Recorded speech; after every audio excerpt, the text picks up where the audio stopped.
And I looked at it kind of awkwardly at first. It's because I was a little lost on why she even telling me this in a club full of women and we enjoying ourselves. But she said that to me. She said, I've never done nothing wrong. I just try to pursue my career.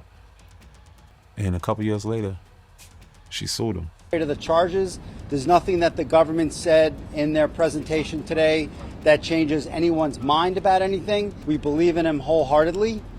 He didn't do these things. This was a 10-year relationship.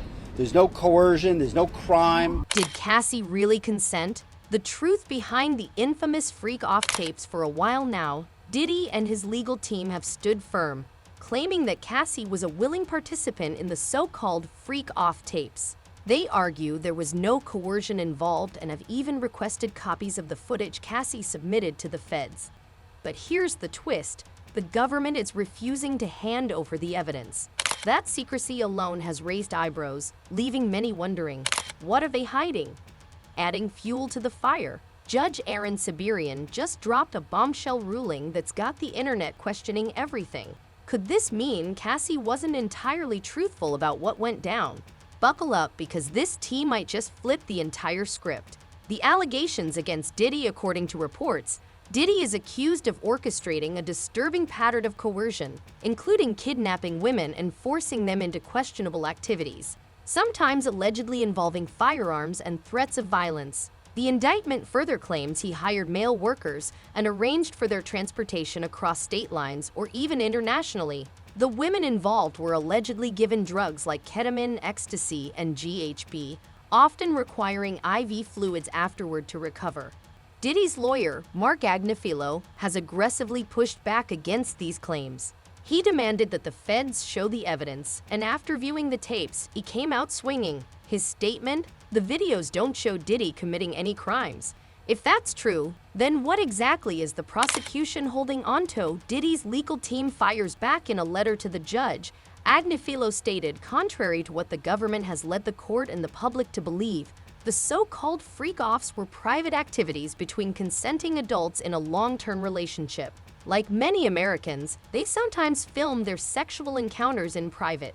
The videos do not depict parties, secret cameras, other celebrities, underground tunnels, or minors.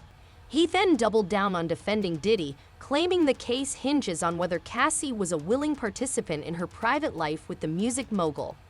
As for the male workers, Agnifilo says he went straight to the source and asked them point-blank if they were forced into anything, and their answer was a firm no. What's really going on? Let's be real. If Diddy's team saw something incriminating on those tapes, wouldn't they have folded by now? Instead, they remain confident, suggesting the prosecution might be holding onto some secret evidence for a dramatic trial reveal. Agnifilo is a seasoned attorney, not a rookie risking his career on a weak defense. If he saw anything truly damaging, he wouldn't be standing so firmly by Diddy's side. But he is, which has led some to wonder, is Diddy actually innocent? Has he been unfairly targeted? Cassie's story under scrutiny, the public opinion tide is shifting, and more people are questioning Cassie's narrative. Even her former bandmate, Chopper, recently spoke out, claiming that Cassie knowingly signed up for the lifestyle she got involved in. He even alleged that she left her ex for Diddy to advance her career. So was Cassie a victim, or did she willingly participate and later regret it? At the end of the day, the truth remains murky. The Fed's refusal to release the tapes only adds to the speculation. But one thing's for sure, this case is far from over, and it could take an unexpected turn at any moment. Who do you believe, Cassie or Diddy? Drop your thoughts in the comments below. Because it's like we went to school together practically. The Diddy camp, did it, bad boy college. She was so happy to see me, and we took shots together, and she told me, I swear she told me, she said, I never did nothing wrong to him. She said, I did everything right. I was just trying to pursue my career. You know that, huh, Chop? And I looked at it kind of awkwardly at first. It's because I was a little lost on why she even telling me this in a club full of women and we enjoying ourselves. But she said that to me. She said, I've never done nothing wrong. I just try to pursue my career. And a couple years later, she sued him. I'm not going to sit up here and say that Cassie was an angel in the situation, because Cassie cut up too. Cassie was Cassie was being, she was doing what cute, crazy girls do too. So let's not discredit situations and relationships. You can't make it seem like somebody's just a villain walking around just batting people and people up. I don't think it went like that, from what I've witnessed. Cassie's ex-bandmate speaks out. Did she really lie about the freak-off Sue? We just heard from Cassie's ex-bandmate, and we can't just ignore what he said. Could he be right? Who knows? But one thing's for sure, his claims seem to back up why Diddy and his attorney are standing their ground. Now, this is where things get even more interesting. Diddy's lawyer isn't just saying there was no coercion in what he saw with the feds. He's also demanding copies of the so-called freak-off tapes to prepare for Diddy's trial on May 5th. But here's the kicker. The feds are refusing to hand them over. Why won't the feds give up the tapes? According to prosecutors, Cassie requested privacy protection, which makes sense to an extent. But let's keep it real. It's also Diddy's privacy on the line here. Shouldn't he have access to the tapes to prepare his defense now? Let's be clear. I'm not writing for Diddy or saying he's innocent.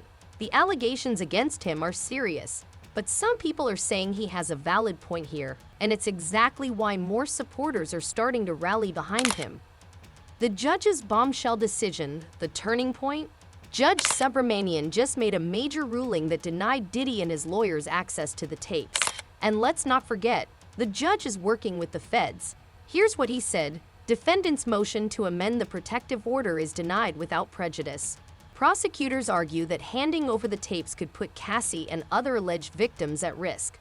The judge further explained that Diddy's team hasn't done enough to negotiate a compromise with prosecutors for viewing the evidence. He added that if Diddy still wants access, he must present a stronger argument that clearly explains why he needs possession of the videos instead of using the government's viewing options. Is the judge being fair or biased? This ruling has set the internet on fire. Some say the judge is being reasonable, while others think this decision screams bias. One fan said, "Sounds like corruption." Another wrote, "Judge Aaron be on one." The defense made it clear how difficult it's been to schedule time to view the videos, and that alone should be reason enough to order the prosecution to hand them over. And this person didn't hold back. This is crazy because she knew what she was doing. Everyone involved was an adult and sold their soul for money and fame. So what's the truth at this point? The case is getting messier by the day. Are the feds protecting victims, or are they hiding something? Did Cassie really lie about not consenting, or is Diddy's team just trying to twist the narrative? Let me know what y'all think. Should Diddy's team get access to the tapes, or are the feds right to keep them under wraps? Drop your thoughts in the comments, and I'll catch y'all in the next video.